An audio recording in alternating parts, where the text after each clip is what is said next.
भाजपा नेता आत्मदाह करने के लिए चढ़े पेड़ पर, तहसील प्रशासन के फूले हाथ पांव।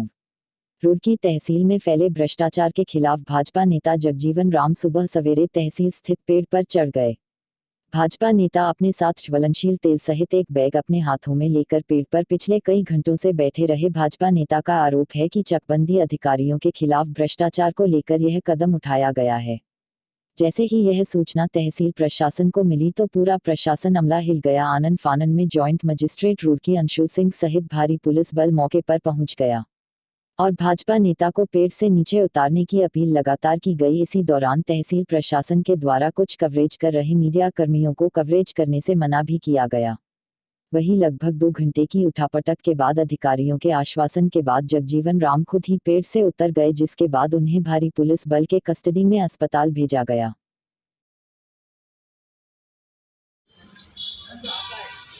वंदे मातरम, भारत माता के। पुलिस को बुलाओ क्या? वंदे मातरम। पीड़ित किसान है, उनको न्याय दिलाने के लिए मुझे 8 वर्षों से संघर्ष कर रहा हूँ, लेकिन यहाँ पे जांच सही नहीं हो पाती है। इसलिए ये मैं थे जो प्रक्रिया को लेकर इनके इश्यूज थे, उसके रिस्पेक्ट में ये कुछ साल पहले 6-7 साल पहले भी इन्होंने कुछ आवेदन किया होगा, उस पर कुछ कार्रवाई हुई थी, लेकिन उससे सेटिस्फाइड नहीं थे। इनका ये कहना था कि जो ज़मीन है वो चक था, जब न्यायालय में चला तो वो चक इन्होंने हाईवे की तरफ दे दिया किसी और का, और उसके खिलाफ जांच होनी चाहिए। जांच ऑलरेडी एसडीएम लेवल पे बैठा दी गई थी। इन्होंने अभी दिसंबर में पहली हफ्ते में इन्होंने एक आवेदन पत्र दिया था, उसके रिस्पेक्ट में एसडीएम लेवल पे जांच बैठा दी गई थी। SDM is also an SDM officer.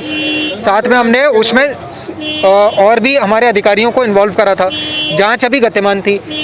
अब जाँच जो ये इसकी रहती है, इन्होंने एसडीएम साहब ने 17 तारीख को सारे उनके जो रिकॉर्ड थे वो तलब किए थे, लेकिन उसी बीच इन्होंने ये बोल दिया कि 15 तारीख को हम करेंगे।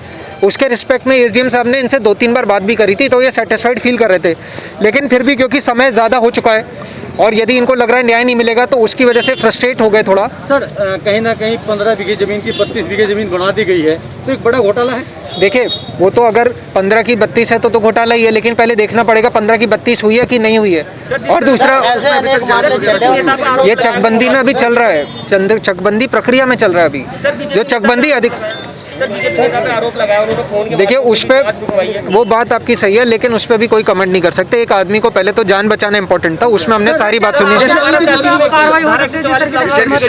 आत्महत्या के प्रयास में देखिए, अभी तो फिलहाल तो हमारा सबसे एम है, क्योंकि अभी बंदा तो नीचे आ गया है, लेकिन उनका हेल्थ चेकअप कराएंगे, अभी हॉस्पिटल ले जाएंगे, क्योंकि और भी अंदरूनी मानसिक संतुलन बिगड़ने की, यदि हार्ट रिलेटेड कोई इश्यूज हैं तो उसका एक बार चेकअप करा देते हैं और बाकी कार्रवाई बाद में। अधिकारियों ने सर ये घोटाले किए हैं, उन अधिकारियों के खिलाफ पहले से ही 2017 में मुकदमे दर्ज है, जो एसआईटी जांच करेगी। सर तो क्या आखिरकार इन अधिकारियों को क्यों नहीं हटा गया यहाँ से?